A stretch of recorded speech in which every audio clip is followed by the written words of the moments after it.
Akibat besarnya ombak, hektaran tanaman padi di Dusun Sedayu terendam air laut. Padi yang baru berumur 2 pekan ini dipastikan gagal panen. Beginilah kondisi sawah yang berada di Dusun Sedayu, Klungkung. Lahan yang diperkirakan mencapai 7 hektar ini terendam air laut sejak beberapa hari terakhir. Tanaman padi yang baru berumur 2 pekan ini pun dipastikan mati akibat terendam air setinggi 30 cm. Terendamnya hektaran sawah ini disebabkan oleh besarnya ombak di Pantai Sedayu. Jarak antara bibir pantai dan sawah yang sangat dekat menyebabkan air dengan mudah meluap dan menggenangi sawah. Menurut petani setempat, besarnya ombak di Pantai Sedayu saat ini merupakan kejadian terparah sejak 10 tahun terakhir.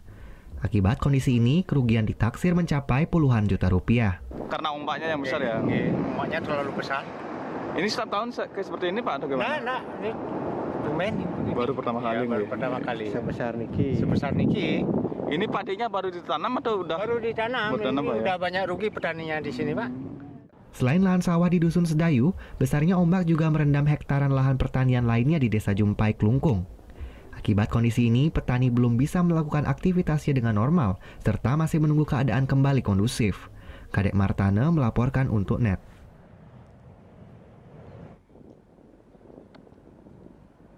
Oh yang beneran? Iya, oke. Tapi gue pernah. Nah, udah kan nonton beritanya? Jangan lupa di subscribe, di like, dan juga di komen ya akun YouTube dari Net Bali. Terima kasih udah subscribe. Yang belum, jangan sampai lupa. Di sebelah sini nih. Notif subscribe.